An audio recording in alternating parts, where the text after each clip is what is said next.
Bon alors j'ai pas trop traîné sur la création de ces deux lampes qui vont être sur les côtés de la chambre parce que c'était le sujet des deux derniers épisodes. Mais j'ai trouvé une technique intéressante. Au lieu d'utiliser une éponge ou un truc qui absorbe, j'utilise une petite raclette. Je sais pas si c'était une visière fournie dans le carton ou si c'était vraiment pour étaler.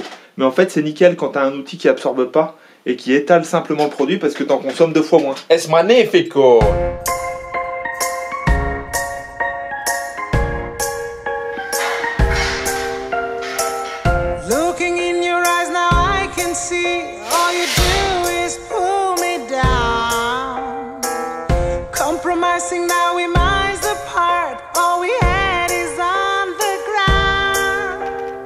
On est au top de la précision et ça va être important. Vous comprenez pas ce que je fais actuellement mais ça va prendre du sens très vite.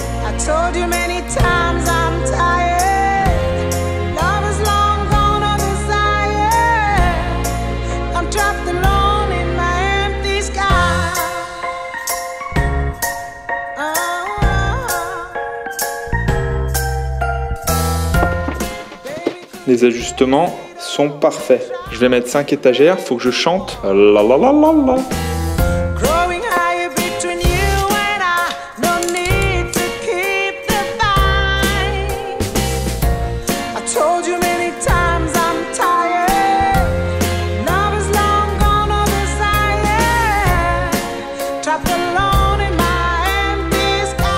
Tu vois, en ayant pile poil le bon angle avec le cutter et en faisant des petits coups de scie comme ça va tout seul. Et là, je vais visser tout l'ensemble avec pré-perçage et puis alignement des trucs. Je sais pas si ça va rentrer. Mais bon, sur un malentendu, ça peut passer.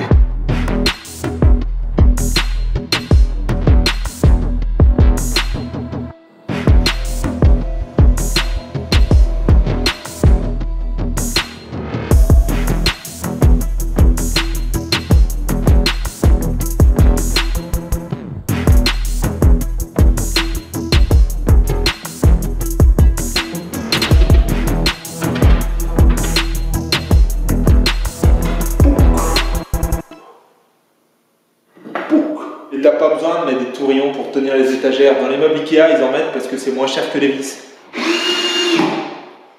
Ça bouge plus. Par contre, j'ai le rythme dans la peau pour le montage. Ça, c'est cool. Plan suivant.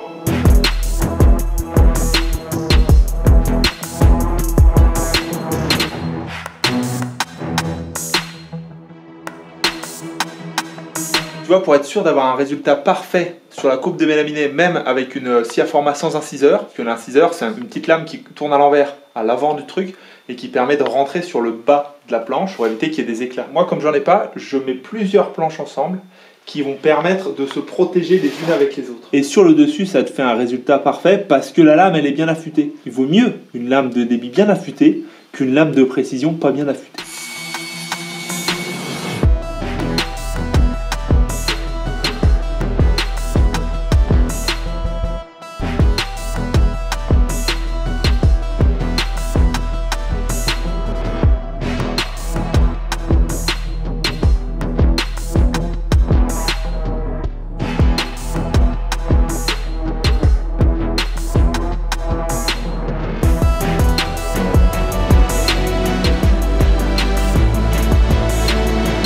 Vu comme ça rentre impeccable, c'est parfait au niveau des joints, des tailles. Ici, il va falloir que je fasse 2 tiroirs.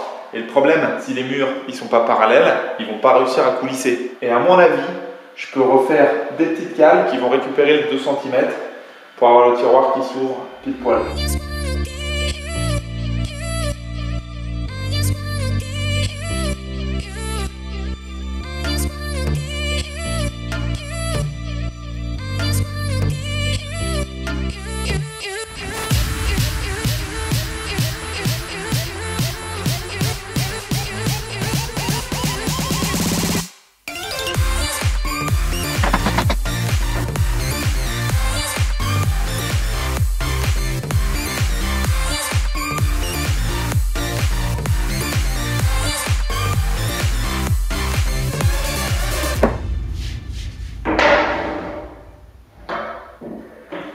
Là, on va être parfait pour le plaquage Les joints 2-3 000 partout. Et même en bas, j'ai gardé le minimum pour que ça choque pas avec ici. J'y passe un temps fou pour que ce soit précis et qu'à la fin ce soit magnifique, pour que les finitions elles soient faciles à faire. Le petit push to open il est top aussi. Tu la pousses à peine, tac, elle se referme jusqu'au bout. Et hop, elle vient s'aligner nickel avec le mur. Les affaires reprennent.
J'ai un problème.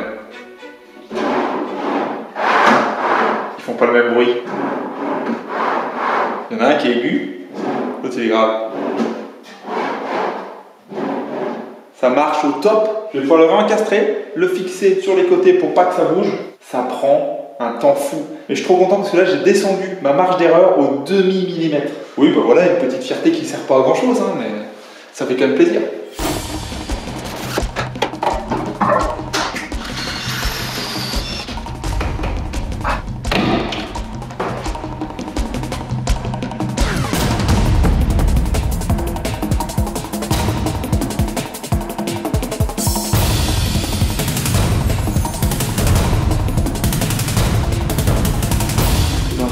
Détail qu'on aperçoit l'œuvre d'un vrai artiste. Il manque un petit millimètre là pour être pile poil à fleur du mur. Une petite tôle blanche avec un scotch double face. Ça c'est invisible. Et là, c'est incroyable. Regarde ça partout. C'est impeccable. Si je fais ça, c'est pas pour m'amuser, hein. C'est parce qu'une fois que j'aurai tout plaqué, si je veux que les placards ils se fondent dans l'ensemble, il faut pas qu'il y ait de décalage. Il faut que les joints ils soient réguliers, qu'il y ait 3 mm partout. Ça, c'est pour l'entrée du dressing. Une porte pleine, recoupable. Et il va falloir que je fasse des découpes dedans pour encastrer des charnières invisibles qui m'ont coûté la peau du cul.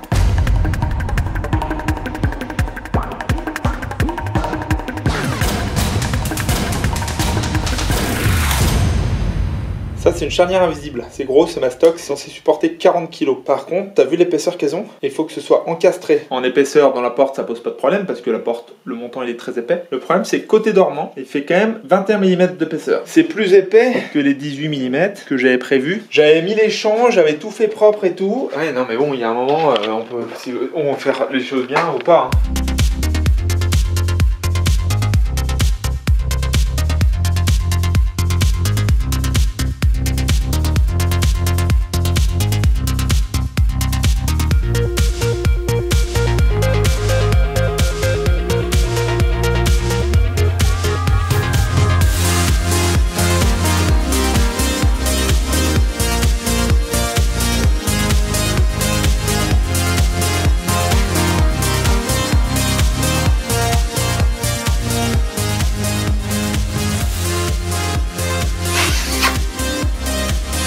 Yeah! Ça marche! Elles sont incroyables ces charnières, elles sont réglables sur les 3 plans. Gauche-droite celle-là, et celle-là tu peux la sortir ou la rentrer. Et l'ensemble devient cohérent.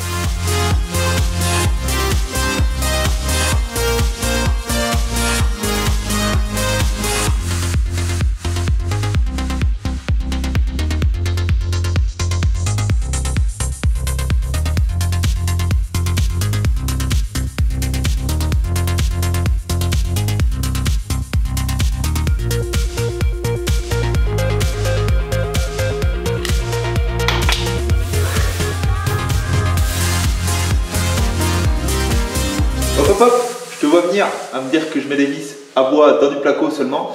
En fait là c'est du mélaminé, il y a du placo, mais je viens me chercher dans le montant métallique derrière. C'est pour ça que je pré-perce avec un tout petit forêt.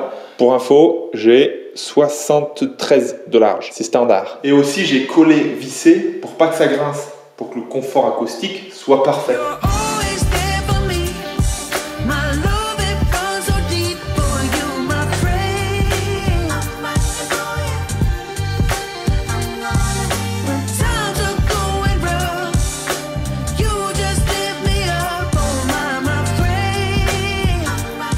Eh, c'est pas le tout de faire du bricolage, hein, mais là la saison de ski est complètement partie. En plus j'ai repris les compétitions cette année, alors autant dire qu'il faut que je sois en forme. Le bricolage ça me passionne, mais pas l'hiver. Et si vous voulez suivre toutes les aventures au niveau ski, outdoor, montagne et compétition, c'est sur la chaîne Winter Activity. Vous commencez à me connaître. Nouvelle team, nouveaux objectifs. On se marre plus à la montagne que dans la chambre. Waouh, il fait nuit. Vas-y, là, des skis partout et tout, c'est le bordel, les plaintes, il faut que je fasse les plaintes.